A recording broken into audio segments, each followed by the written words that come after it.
Ano ba ang ugat na kanilang pag-aaway? Religion, no? Okay. Dahil sinasabi ng mga Samaritan, dito kami, sabi ng ninuno namin, dito kami magsasamba sa bundok na ito. Okay. Pero sinasabi ng mga Hudyo na doon sila magsasamba sa Jerusalem. Okay. Yun ang kanilang paniniwala. Okay. But the Lord Jesus said that worship is not about where you are. Okay? Worship is all about what's in here. Wala sa lugar. Okay? Pero kung ano yung nasa puso mo. Because God looks at the heart. Okay? Hindi niya tinitignan, si pastor nakabarong, yes. Okay? Kagalang-galang.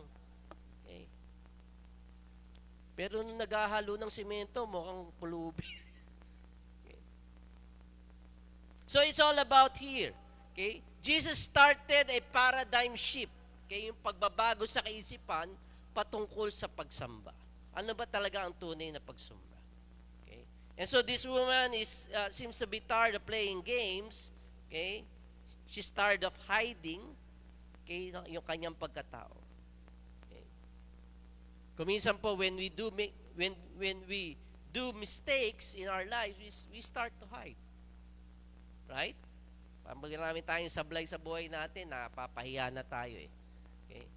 Dahil ang isang resulta ng sin ay shame. Diba? Pag nagkamali ka sa buhay mo, ang dala niyan ay kahihiyan eh. Okay? Parang wala ka nang maipakitang muka. Okay? Kaya iba nagmamaskara, trying to pretend. Okay? Do you know the mistakes of hiding? The mistakes of hiding is that if you hide too long, okay, what was once an escape becomes a trap. Okay. I've shared that last Friday, no? Okay, you run into something, you run to a place, okay, and that place becomes a trap. Okay. When you play around too much, okay, and the playground becomes a prison. Right? Bakit ba tayo nag-hide? As I've said last Friday, for survival. We want to survive eh. Okay. Dahil nga sa kahihiyan natin or many things going around our mind. Right? Okay. Kuminsan, yung bagay na ating binibigyan pansin sa ating buhay, okay, pansamantala lang, no? Nagbibigay ito kasiyahan. If you try to escape something in your life, okay, it's fun and it satisfies you for a while. But later on, it doesn't deliver anymore. Kaya nagiging trap na siya. O, pansamantala. Okay? Malungkot ka, hanap kang boyfriend o girlfriend. Okay? Panandali ang saya. Okay? Kaya lang, when it took so long, okay, it becomes a trap. The same thing happened with this woman, no? Okay? She felt stuck in this cycle. Asawa, sablay. So anong ginawa? Nalungkot. Asawa ulit siya. Sablay, lungkot ulit. Asawa ulit siya. Sablay, lungkot. Asawa ulit siya. Sablay. Asawa ulit. So she's in the cycle. Okay. Nakakala niya, okay, when she able to find the perfect husband, it would solve this problem. Okay. Yes, she's making money but being trapped, enslaved, and in bondage. Okay. Kuminsan sa buhay natin, sometimes on the outside, we look that we're getting it together. Kaya akala natin, we try to figure it out. Okay. Yung mga bagay na nangyayari sa ating buhay. But deep inside, we're falling apart. Right? Kung honest po kayo sa inyong sarili. Kaya here, makikita natin same routine, same cycle, same well, but right now, she's meeting a different man. At ang natagpuan niyang lalaki dito sa well ay walang iba kundi ang ating Panginoon Kristo. Sabi sa John 4, okay, this woman is going to a well at noon. Patanghali. Okay? Sino nag-iigib sa inyo ng tirikang araw? Wala, ano? Not unless emergency. Okay? Pero I think di naman emergency, no? Okay. Bakit kaya at noon kay nagigib itong babaeng ito? Okay. Ang ibig lang namang sabihin doon, kay she can fit even kay with the other Samaritan women. Outcast siya. Okay? Yun ang tingin ng ibang mga kababaihan sa kanya na kanyang ka-hometown, kanyang kababayan. Okay? Siya ay outcast, itchapuera. Bakit kaya?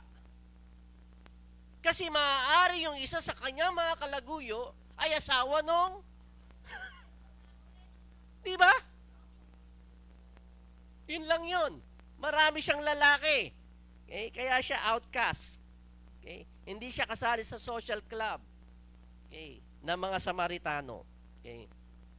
So she's going to the well pretending to be well. There she met the Lord. Okay? Why? Because the Lord has been looking for her. Okay? Dahil sabi sa verse 4, but I needed to go to Samaria. May ibang ruta silang dinadaan, pero ang Lord in-insist, but I needed to go to Samaria. Why? Because the Lord has been looking for this woman. Yun lang yun. Okay? So with her conversation with the Lord, things began to shift. Okay? Sa kanyang pag-uusap sa ating Panginoon Kristo, nagkaroon na ng pagbabago ng pananaw itong babaeng ito. Okay? Sabi niya, conversation. Ang galing, ano? Okay. Ano ang spiritual term ng conversation with the Lord? That's it! When you pray, okay, there's going to be a shift in your mind. Nagbabago ang pananaw mo sa buhay. Binibigyan ka ng kaliwanagan ng Panginoon Diyos. Binibigyan ka ng katalinuhan ng Panginoon Diyos kung anong hakbang dapat mong gawin. Okay? Pero pag tayo ay nasa darkest moment ng ating buhay, anong ginagawa natin? Kaya tinatawag natin si San Miguel. Diba? Laklak dito, laklak doon. Okay. So, have you been having a conversation with the Lord? Okay. Because praying is talking to God. So, ang babaeng to that is emotionally and culturally stuck, hindi siya mag-fit in, maging dun sa kanyang mga kalahi, lalong-lalo na hindi siya mag-fit in dun sa hindi niya kalahi. So, she was stuck. Wala siyang pupuntahan. Okay? Kaya siya katanggaliang tapat na magigib dahil parang walang tao. Okay? Walang mga ususero at usisera. Walang marites at marisol doon sa balon. Okay? Kasi pag oras ng igib at doon siya mag-iigib, malayo pa lamang, hi! Andyan na si Noah! Kita mo ba yun? Taray naman. Landi, kala mo. Diba? So she's hiding in her hometown. Okay. Na-try niyo na bang magtago sa bahay ng matagal? Na-try natin, no? 2 years. Diba? Na-try natin ng pandemic, diba? Okay. Na magka-COVID ako, no? 1 linggo, no? Quarantine ka, no? Wala kang sa gabi, binibilang ko na kung ilang butiki ang lalabas, eh. Okay. Isolated ka. Di ba during the time ng pandemic, mas maraming domestic violence ang nangyari. Walang krimen sa labas. Ang krimen nasa loob ng bahay. Okay? Okay. So, what happens when you hide at home? Okay? Home should be a place where she could be able to be found. Okay, it is a place where she could be able to be appreciated and valued. Yung tahanan sana, doon siya matatagpuan niya sa kanyang sarili, okay, ma-appreciate siya, pero hindi nangyari para sa babaeng Samaritanong ito. Okay. As I've said, The same thing with the prodigal son. The prodigal son is not just a story of the younger son who was lost on the street. Right? Yung batang lalaki na hiningi ang kayamanan ng kanyang tatay at naglamerga at nilustay ang kayamanan sa walang kaparakang pamamaraan. Okay? That's not just the story about that younger son. It's also the story about the older son. Because the older son was lost in the house. Right? Ligaw siya mismo sa kanyang sariling tahanan. Kasama niya ang kanyang tatay, pero hindi niya ma-appreciate yung closeness niya sa kanyang tatay. At kuminsan gayon din tayo, no? Kasama natin ang mga mahal sa buhay sa loob ng tahanan, pero hindi natin na-appreciate si nanay, hindi natin na-appreciate si tatay, hindi natin na-appreciate si lola, si lolo. Okay? Right? Yung closeness natin sa kanila. Okay? The gift of closeness, the gift of being close. Hindi natin na-appreciate yun.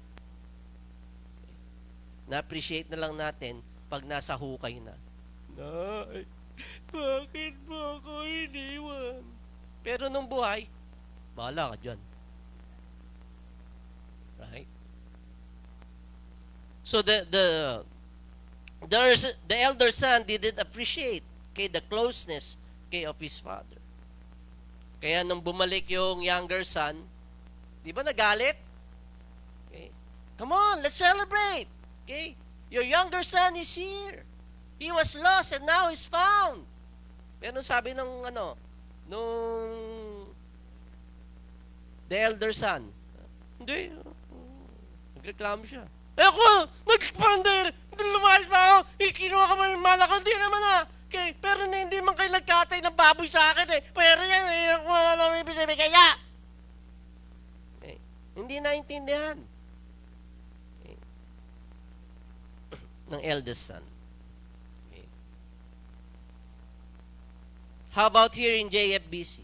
Do you find JFBC Church to be your home church? I hope so. Okay. Dalayan ko na hindi kayo lost in this house. Okay. We love you being here just as you are without pretensions. Because pastor cannot transform you. Only God can. Hindi pa ako makapagbabago ng buhay nyo. Hindi ang mga leaders, hindi ang mga elders, makapagpabago ng inyong buhay, only God can. Instrumento lang po kami mga kapatid. Okay? We can just be of help. Kaya, as we go back to the text, Jesus was aware that he needed to go to Samaria. Okay? Alam niyo ba, ang Panginoon Diyos is the Alpha and Omega? He's the beginning and the end. Okay? So, it means our future is His past. Think about that. Because His beginning and the end, ang Lord. Okay? So, yung ending natin, kita na niya o hindi? Kita na niya. Kaya past tense na sa Kanya yung ating ending eh. Where we are headed, alam na ng ating Panginoon Diyos. Okay? So, anywhere we are headed is already been there. Okay? Kaya, could it be that this meeting, at the well with this woman is not a surprise to the Lord, but it is a surprise for the Samaritan woman. Right? Because the Lord is the Alpha and the Omega. The reason He knows where and how and when to find you is because He has already made a provision. Kita na niya eh. Okay. So, He knows when, where, and how to find you. Because He made a provision. Kanina binanggit ni Kuya Araper that God is Jehovah Shammah.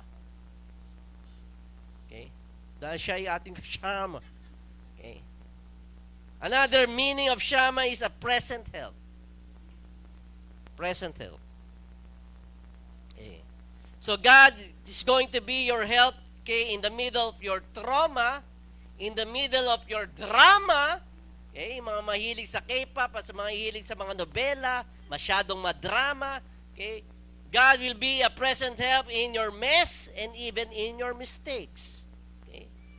He is in the middle of it. He is going to squeeze in the middle of your pain. Because He is our Jehovah Shammah, a present help. Okay? Present help also means pre-sent help. Pre-sent help. Okay? Ano ibig sabihin nun? Wherever you're headed, it means that His help has been given in advance. Okay? It has been a pre-sent help. Nandun na. Isinent na. Wala ka pa man doon, nandun na yung help. Because He's the Alpha and Omega. He's Jehovah Shammah. Right? Alam na niya mangyayari. Okay? At yun ang mangyayari, kaya sinend na niya yung help. Sinend na. Kaya dito makikita natin si Moses was able to look at the Red Sea because he knew that the help was not just present, but it was present. Okay.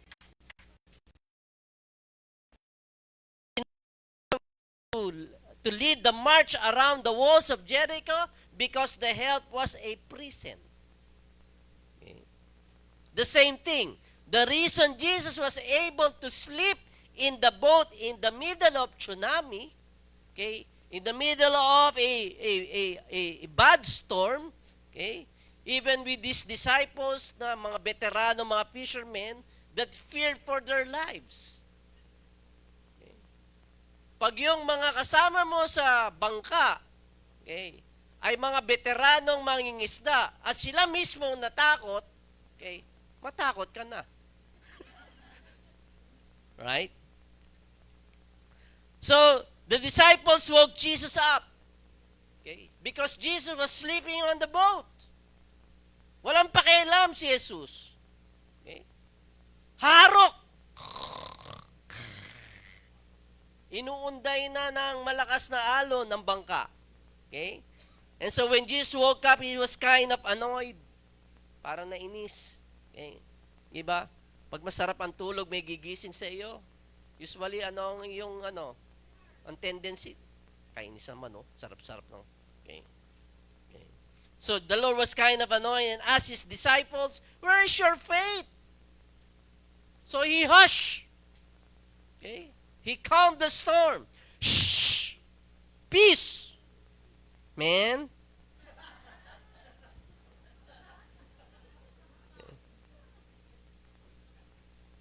Okay. Where's your faith? You've been around me and yet you can see me.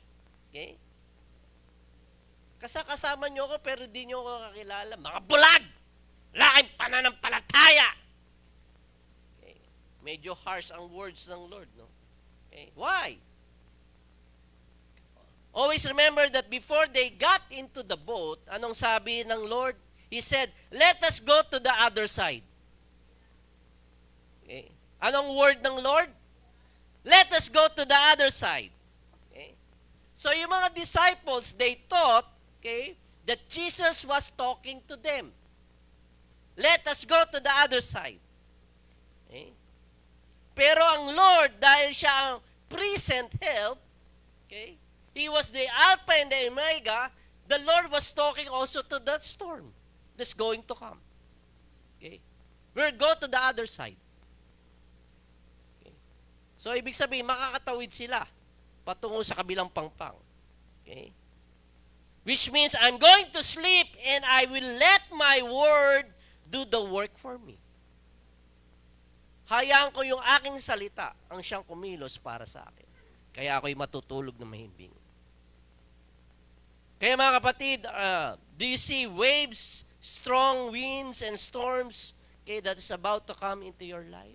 Or maybe you are in the middle of the storm right now sa inyong buhay. Kaya dito, mga kapatid, okay, as challenge, no? Okay. The woman, okay, was rejected by the society, by her own hometown. She was an outcast. She was maligned by the people around him. Okay. Walang gustong maki-associate sa babaeng ito. Okay.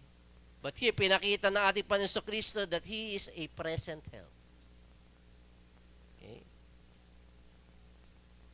Wherein the Lord shows that provision is present. Protection is present. Healing is present. Which means everything you need is not just on the way, but is waiting for you.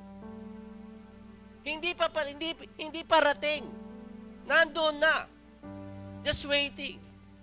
Okay? Ipinagkaloob na because God is a present help. Okay? At bilang pagtatapos po, sabi sa John 4:5-6a, it says here, so he came to the city of Samaria, which is called Sychar. Sabi nga, Sychar. Near the plot of ground that Jacob gave to his son Joseph. Now, Jacob's well was there.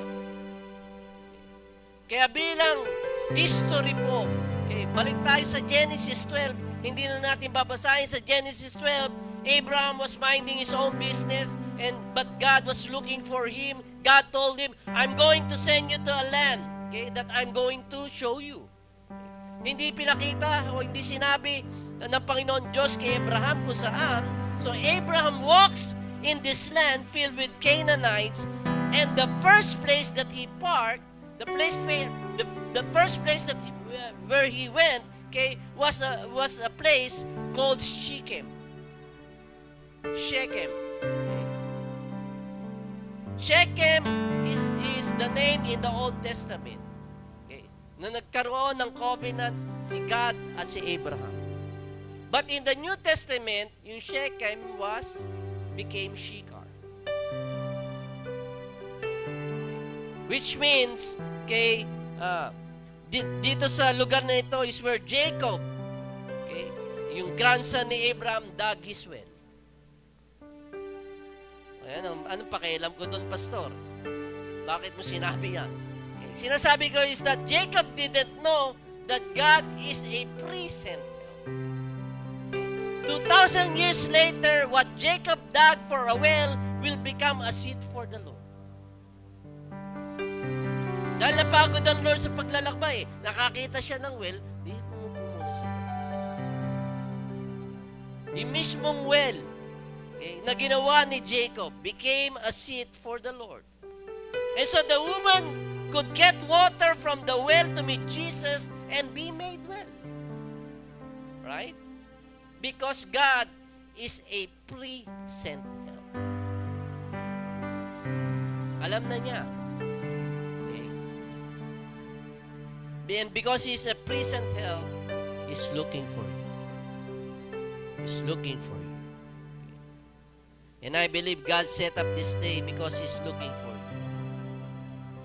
And if you're going to read the whole chapter of John chapter 4, okay, the woman was radically changed after the conversation. Okay. Dati siyang nahiya, ayaw niya makisalamuha.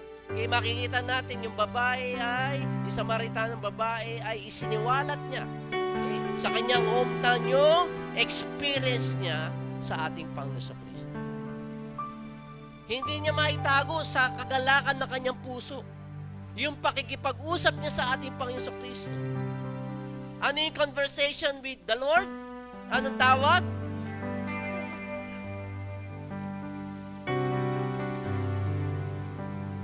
When you soak yourself in prayer, okay, it cannot be hide. Nag-uumapaw ang kagalakan mo. Dahil nakadaupang palad mo ang Panginoon Diyos. Binigyan ka ng kagalakan na hindi mo tila mawari. Hindi mo ma-explain. Kung ano man ang iyong mga pangangailangan, whatever your help, because He is a present help in your life. The transformation to the woman was very obvious. Doon sa conversation ng Samaritan woman at ng ating Panginoon sa Kristo, nakita ba natin na nilay hands ng Lord yung babae? Nakita ba natin na pinag-pray ng Lord yung babae? It was just a conversation. A simple conversation. And to end in John 4 verse 23, okay, same chapter. Okay. Ano sabi diyan? Okay, but the time is coming, indeed is here now. Sabi niya, now. Ano ibig sabihin ng now? Now, ngayon. Okay?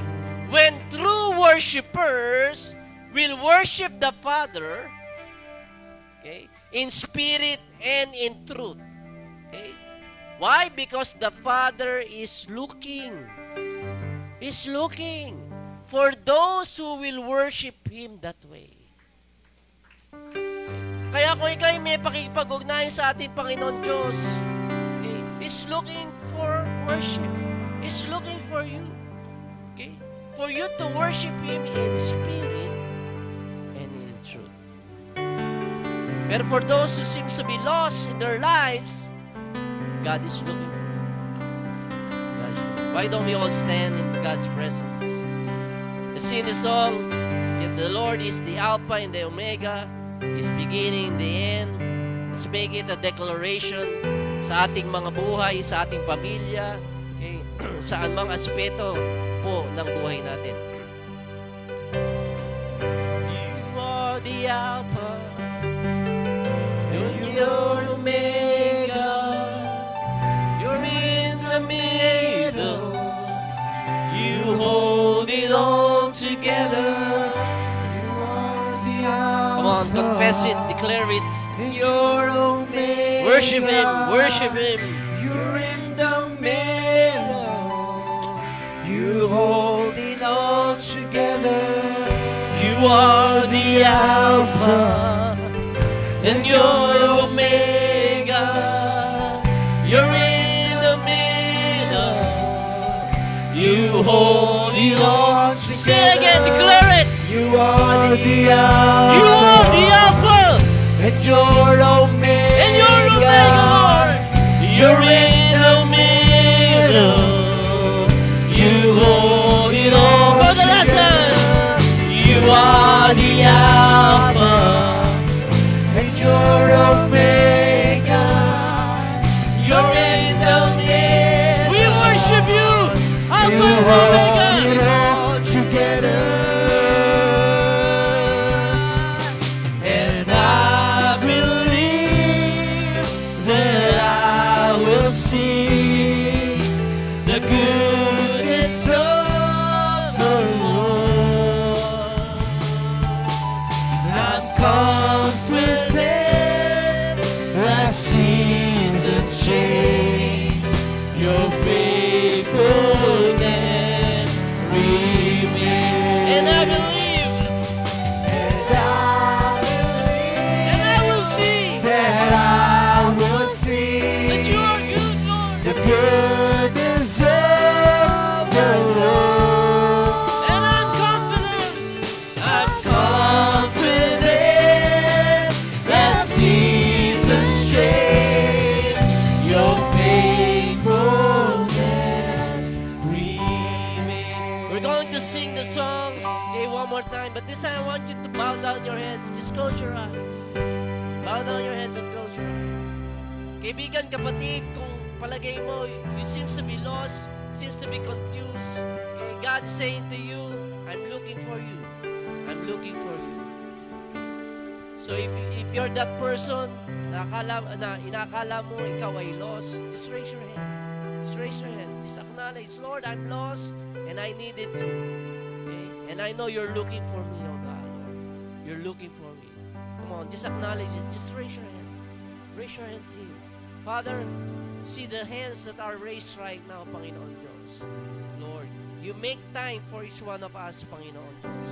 Whatever, Lord, you're doing right now, you are making time, Lord, for each one of us. Dahil kami ay yung pinili, kami ay mahalaga, Panginoon Diyos. Lord, you are our present help, O God, Lord. Not just even in our trouble, O God, Lord. Lord, in whatever situations we are in, Panginoon Diyos, kita mo lahat ng mga nangyayari sa amin, Panginoon Diyos.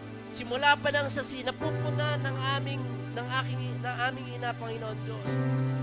Hanggang, Lord, sa oras na, Lord, kukunin mo na kami dito sa ibabaw ng lupa.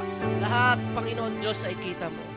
Kaya Lord, we declare that you are Alpha and Omega, Lord. We're confident, Lord, that you are a good, good Father, Panginoon Diyos. Ikaw ang aming mabuting Ama, Panginoon Diyos. Lord, some of us are tired of hiding. Some of us, Lord, are tired of playing games. Lord, and right now, Lord, we just, Lord, submit to you, Lord. We humble down ourselves to you, Lord, and we declare that you will be our Alpha and Omega, Lord, the beginning and the end, Lord, of our lives, and we surrender ourselves to you, O God, Lord. Panginoon Diyos, we just want to worship you and give you praise. Sing this song, you are the Alpha and you're Omega. And you're Omega, you're in the middle. You hold it all together.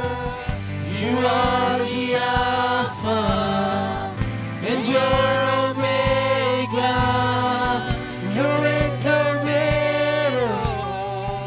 You hold it all together. You are the Alpha. You are the Alpha. You are my And you're Omega, you're in the middle.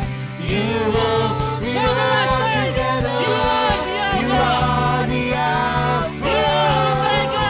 And you're Omega. And you're in the middle. You're in the middle. And you You hold it all together. And I believe that I will see the goodness of the Lord. I'm confident as seasons change, your faithfulness remains. And I believe that I will see the goodness of the Lord. I'm confident as seasons change, your faithfulness remains. Father, we worship you and we declare that you are our Alpha and Omega. Lord, you know it all, oh God. Lord, you know it all. That even in the middle of our struggles, even in the middle of our pain, Panginoon Diyos, you are there, Lord. You are our present help, oh God. Kaya, Panginoon Diyos, sa umagang ito, dalayan ko that you would just continue, Lord, to minister to each one of us. That you would just, Lord, continue to hold, Lord, our lives together, Panginoon Diyos, na nasa iyong mga kamay, Panginoon Diyos, nasa iyong mga palad, Panginoon Diyos, ang aming mga buhay. We thank you for this life. We thank you for their strength. We thank you, Lord, for, Lord, people around us, oh God, Lord, who believes in us. And Lord, we just, Lord, want, Lord, to give you praise and give you thanks, oh God. In this we pray in Jesus' name, everybody says, amen, amen. We're going to continue to worship the Lord as we give our tithes and offering to Him. God bless you po.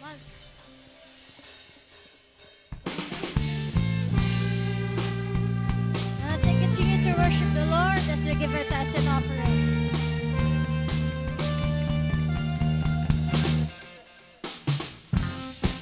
Hey, hey.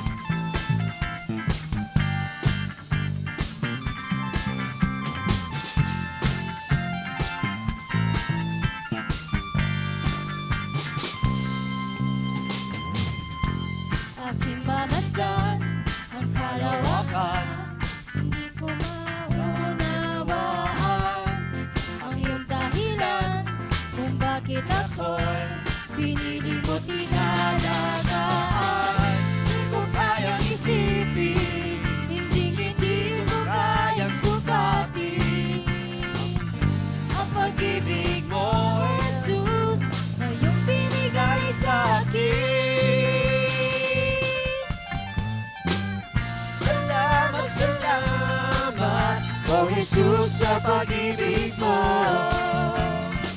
Walang iba na mahal sa akin ang katulad mo.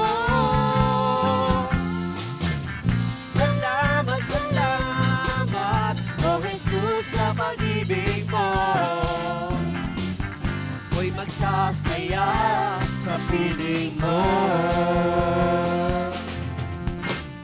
Buhay ko na ang pumibig ka. Buhay ko na sa iyo'y sumamba. Wala nang iba na naisin pa, kundi pasalamatan ka. Buhay ko na ang pumibig ka. Buhay ko na sa iyo'y sumamba. Wala nang iba na naisin pa, kundi pasalamatan ka. Salamat, salamat, O Jesus, sa pag-ibig mo. Walang iba nagmahal sa akin ng katulad mo.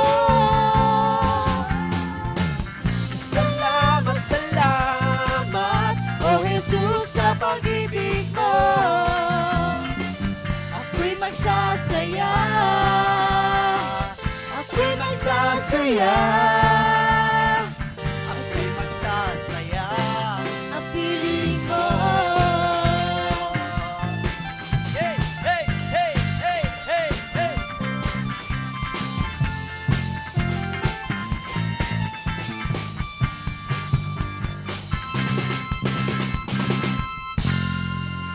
Hallelujah.